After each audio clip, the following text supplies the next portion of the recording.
Y aquí estamos nuevamente, como todos nuestros programas, en el segundo bloque, dándole la bienvenida a Carlos Cueva. ¿Cómo te va, Carlos? Buenas noches, Rubén.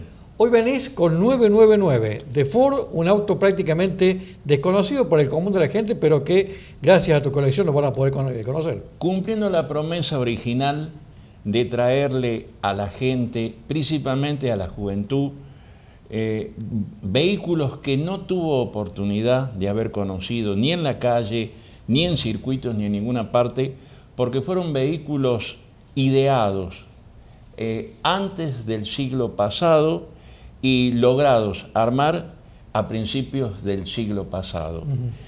Nosotros vamos a ver hoy la escala de un Ford que armó Henry Ford mucho antes de que fuera Ford Motor Company. Fue una idea, un desafío entre él y un pequeño grupo de amistades. Crearon un coche que él mismo probó en un lago congelado en Michigan, un coche que tenía nada más que casi 20 litros de cilindrada. O sea, era 19.000 centímetros cúbicos para generar entre 70 o 90 caballos de fuerza. ¿Y por qué tengo un salto de 20 caballos de fuerza? Porque según los historiadores hablan entre 70 y 90 caballos de fuerza de semejante motor. Justamente, el semejante motor, nuestra audiencia ya está viendo, por supuesto, las imágenes de esta escala tuya, y lo que primero impresiona es el radiador ese que tiene y el motor también tan grande. Es que no se había inventado el radiador que nosotros conocemos, la eficiencia de un radiador que con poca cantidad de agua, por un sistema de disipación de calor, disipa inmediatamente o rápidamente el calor que acumula, que saca el agua del interior del motor para ser ventilada, para ser enfriada afuera.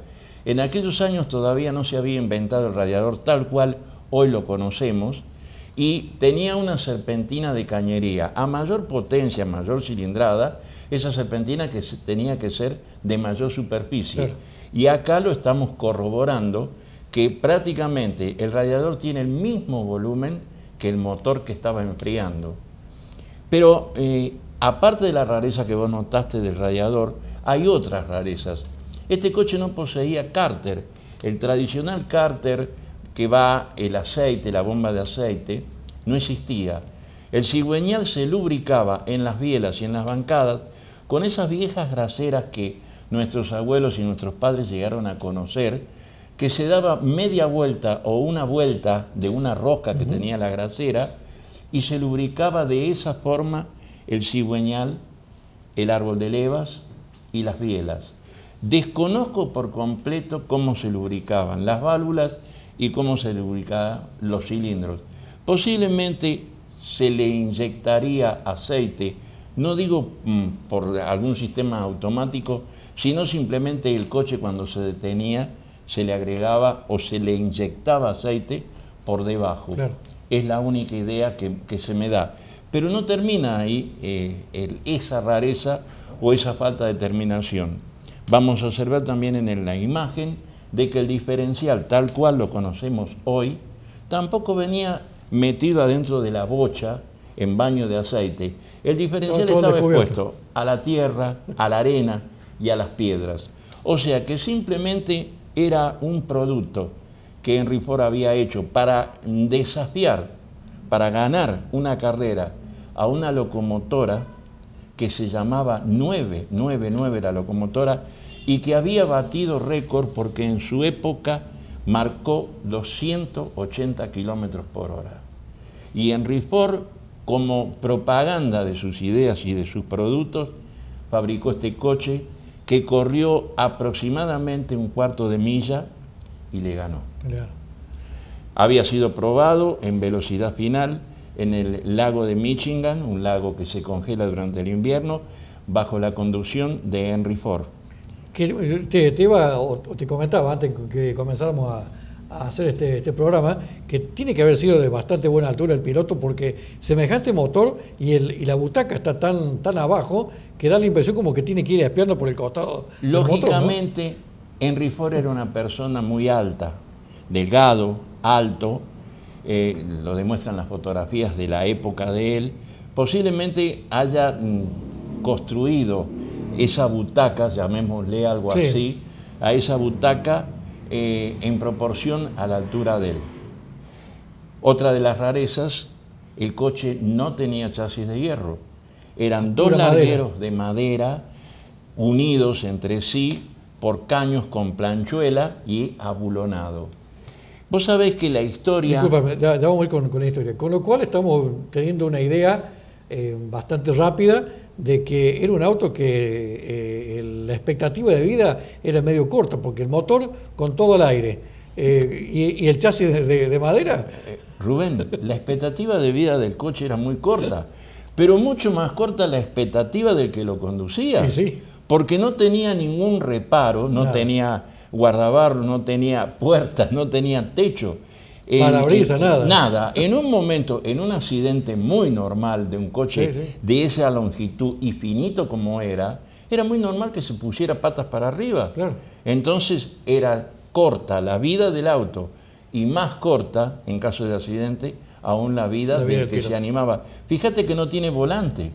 Exacto. Tiene simplemente una manija que moviéndola de esta forma, movía las ruedas delanteras. Hay que llevarlo al auto con la manija esa, ¿no? Hay que llevarlo en línea recta y hay que manejarlo de una forma muy meticulosa o simplemente entregarse al destino cuando se subían ahí. Seguro. Y tratar de hacerlo correr. Ese auto desapareció. No sé si desapareció porque la historia no rescata muchos episodios de la vida de este auto.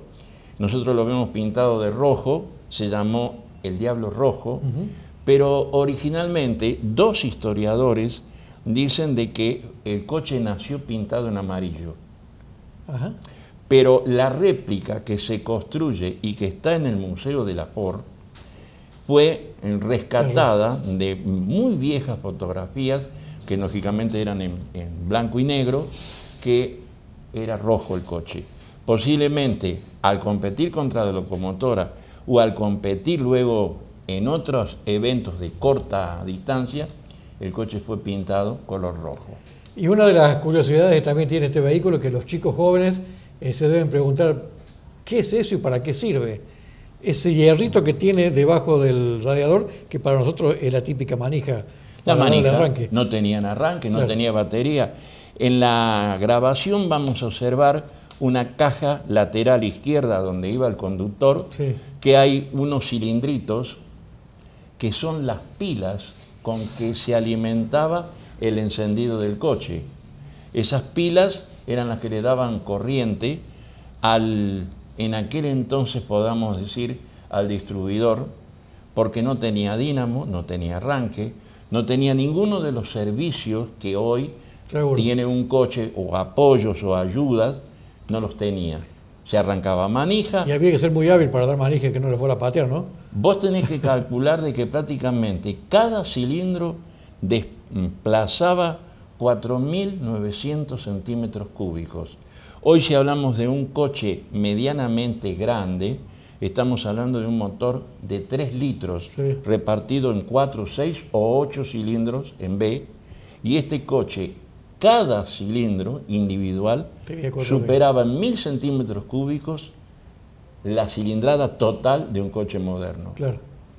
Es muy lindo poder presentárselo a la audiencia porque es una de las tantas rarezas que hemos tenido la suerte de rescatar, no del olvido, sino de rescatar del desconocimiento, porque no te voy a mentir, Rubén, cuando llegó a conocimiento mío la creación de esa escala, fue urgente para mí poderla conseguir, poderla importar, porque quería ver qué era lo que a principios de siglo se había hecho en materia de 186 kilómetros por hora. Y viendo el chasis en la parte inferior, yo te decía que me parece un karting, lógicamente con toda la antigüedad que tiene eso, pero la simpleza que tiene, lógicamente era de los primeros autos que había. Fue un coche creado y diseñado según los títulos de donde yo encontré páginas levantadas sobre el tema de este auto, creado para ganar.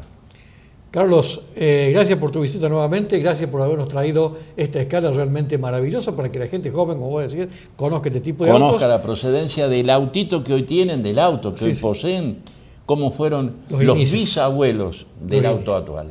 El miércoles que viene nos encontramos ya para la despedida. Para la despedida de fin de año. Nosotros, como siempre, vamos a hacer una pausa aquí en nuestro programa y ya volvemos con mucha más información.